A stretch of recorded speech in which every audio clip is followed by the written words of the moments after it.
Well, joining me now is the former BBC Royal correspondent Michael Cole, TalkTV presenter Richard Tice, and BBC broadcaster and Sunday Times columnist Matthew Syed, all of whom are shared by one thing. They all completely disagree with me. So this is a unique playing field where it's basically me up against a team who's going to try and take me down. And I'm going to be curious as to which one of them might be able to persuade me. Michael Cole, let me start with you. You're a BBC man to your bootstraps. You worked there several decades. 20 years. Right. So what do you think of this from a BBC perspective? I think that he has to be severely reprimanded, and I think the BBC needs to seriously review his contract. Why? Because he is the face of the BBC in a very real way, in exactly the same way that when we were growing up, Richard Dimbleby was. Also a freelance. No, completely. No. Dimbleby was the face of BBC News.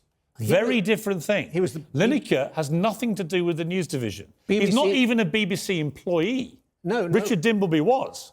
He was, in fact, Panorama was current affairs. It wasn't news. Well, news and current affairs. Yes, but they go hand in hand. The point is this. BBC Sport is not Speaker's Corner.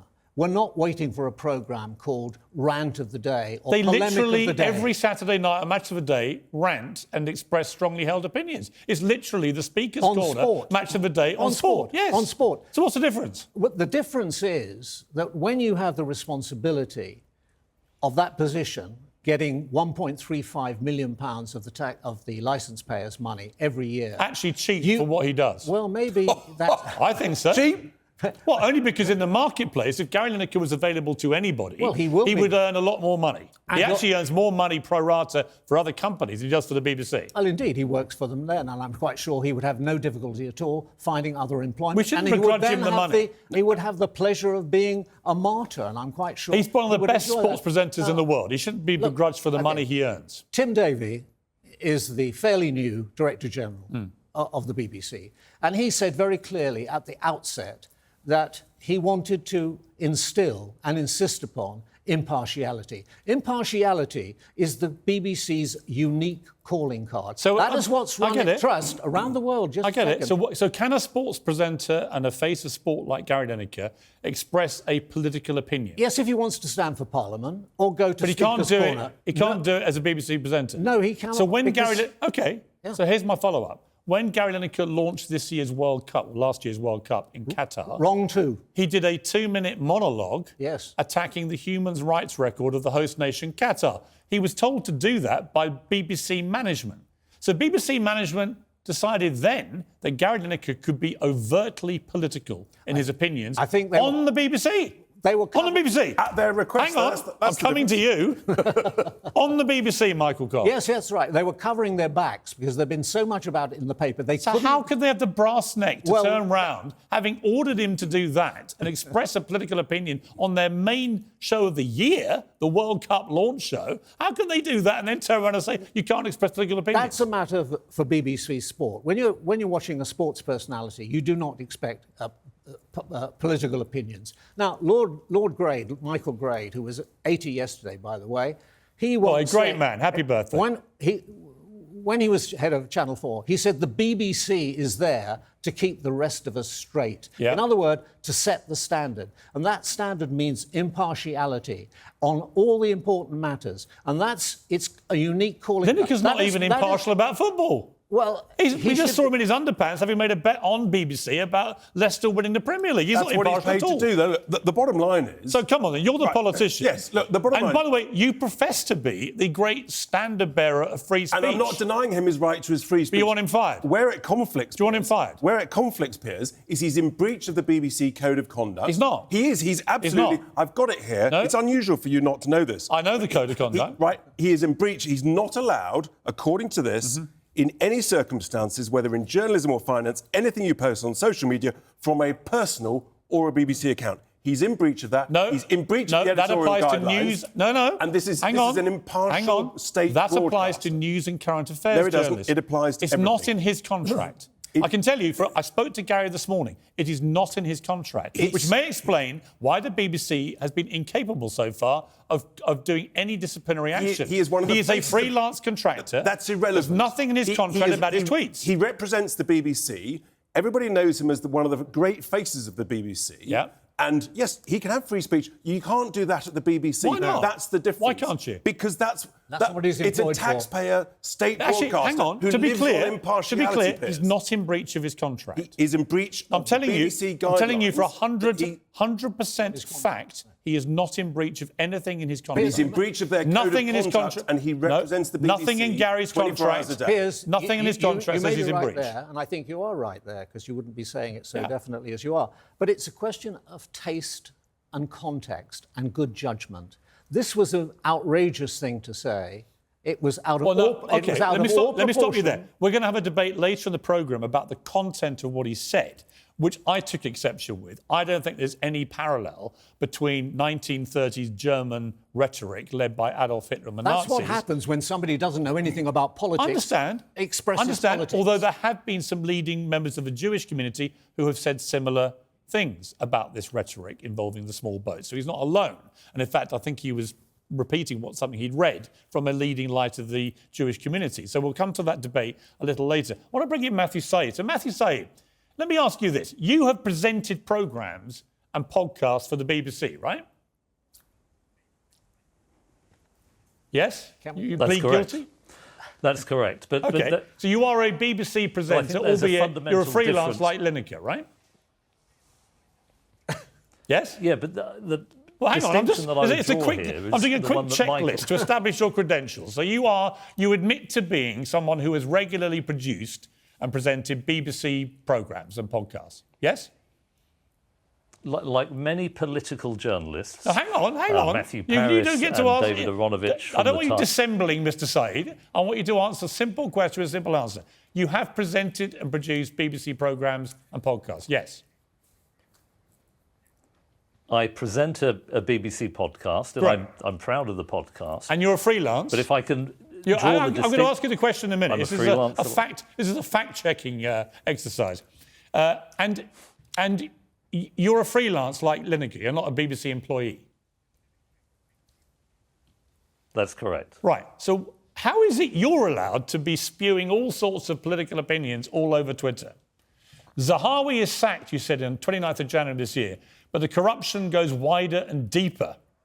20th of November 2022, it's been a period of hugely damaging, contradictory economic policy from a single party. Truss, trash, Boris, Sunak, trash, and Brexit keeps shape-shifting. The most damning thing, Tory backbenchers have cheered and waved papers through it. Now, these are, if you're a Tory reading this, you would say that you're an anti-conservative pundit using your Twitter feed to express strongly held opinions about government policies you don't agree with. And so my question, I agree it's been a laborious journey, what is the difference between you and Gary Lineker? Why do you feel he should be censored and if he does it again, be fired, which I think is your position, but you, Matthew Syed, can continue presenting programmes for the BBC and podcasts and spew away about politics with no censorship or being fired? Or are you offering to fire yourself live on Piers Morgan Uncensored? May I respond? You may now respond.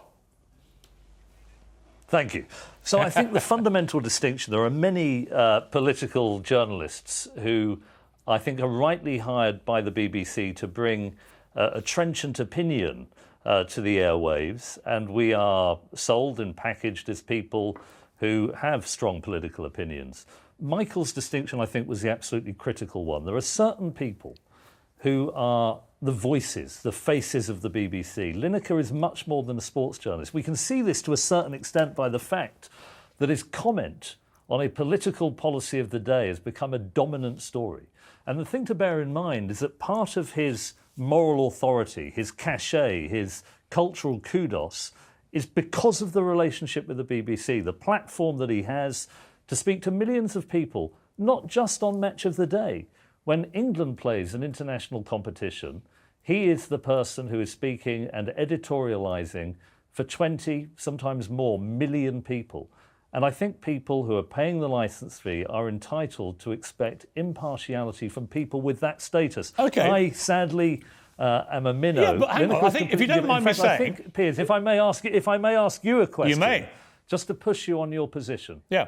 I agreed with a very great deal of what you said about free speech. I think there's a great deal of hypocrisy from those who are criticising Lineker now, who would be celebrating him if he had praised government policy on asylum. But let me ask you this.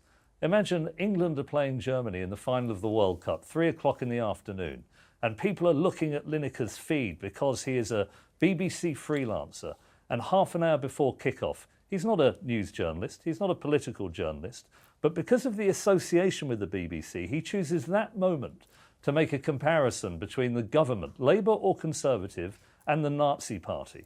Are you seriously telling me that the fact that he is a sports journalist enables him to say what he wishes via the BBC platform?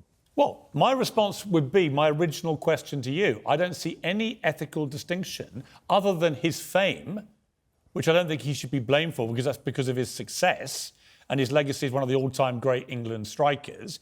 I see no ethical difference between him and you. And by the way, I like your stuff, as you know. I've told you this before. I like your column, apart from when you're hammering me, right? And I like your tweets when you're not hammering me. So to be clear, I have no problem with what you do. I just see no distinction between a freelancer like Lineker and a freelancer like you, both presenting shows for the BBC, him with perhaps more success, which is why he gets more money and fame, which is not his fault.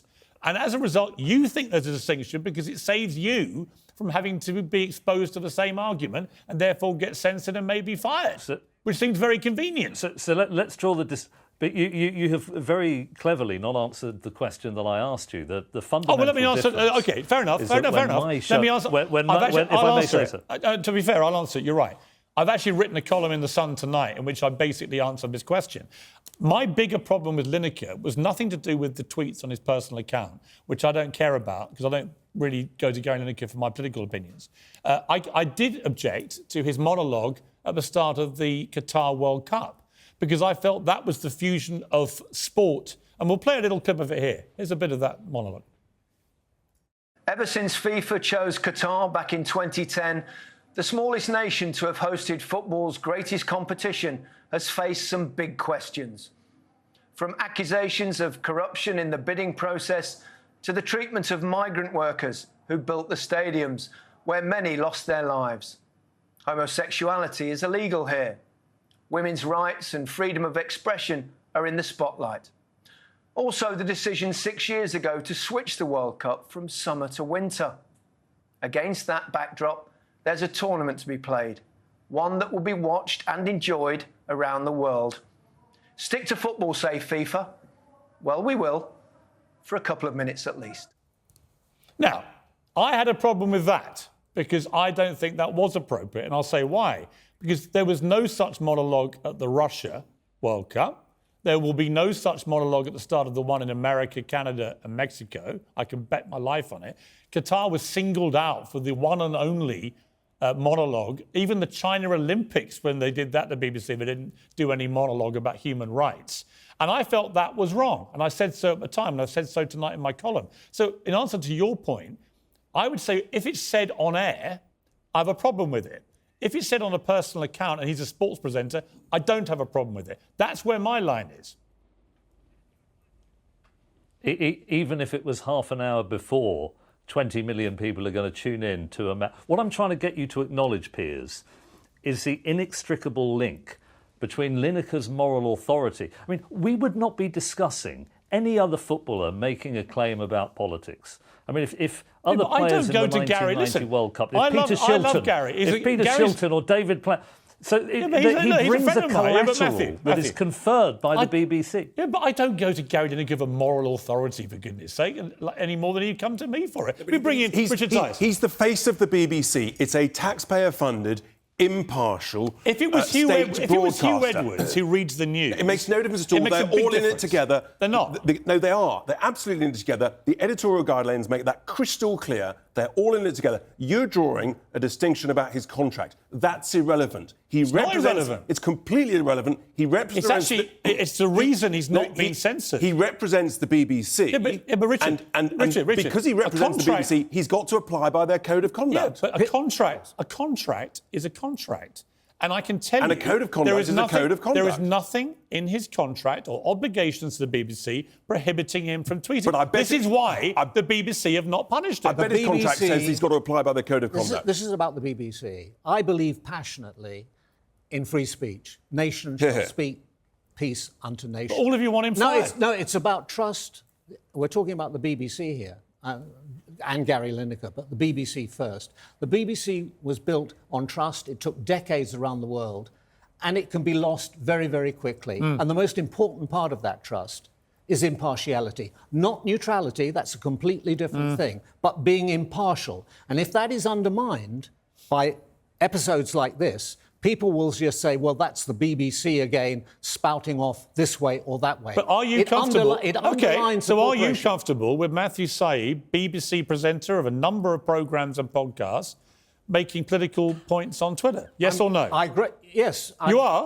Well, there you go. It's totally But hypocrisy. he's also brought it into disrepute with Sorry, his I'm absurd- sorry. You're all ganged up in a conspiracy of hypocrisy. With I 131, greatly respect he's Matthew brought Syed. the organisation Are you into disrepute. comfortable with Matthew Syed doing Because that? he's an experienced commentator. Yes or no? He's not the face of the BBC. So and there will be someone it's on the other all side. about how rich and there'll famous be, Gary Lineker because is. they'll have balanced it. There'll be someone on the other side with a podcast with a differing view. Right. With Gary, So it's a one-way ticket. if somebody steals £1 or 10 million, they're both thieves. It's got nothing to do with the money. It's just a question of scale. It's about. He's also brought the organisation into disrepute. Everybody's talking about it, and that's very bad luck. Only in disrepute to those who don't agree with him. Here's the truth. Here's the truth. Here's the truth. Richard Tice, here's the truth. If Gary Lineker came out tomorrow and said, you know what, this small boats policy is fantastic, send them all back home, you would be straight out there going, knighthood for Gary Lineker, and I want a statue in Parliament Square. Because Completely because wrong. I've got integrity and he's completely wrong, and you're wrong 3-1. I think Lineker's got a lot of integrity. And And by the way, he's got a lot of about balls. He stood by his position today. He was wrong but on But you're Gandalf. all agreed, Lineker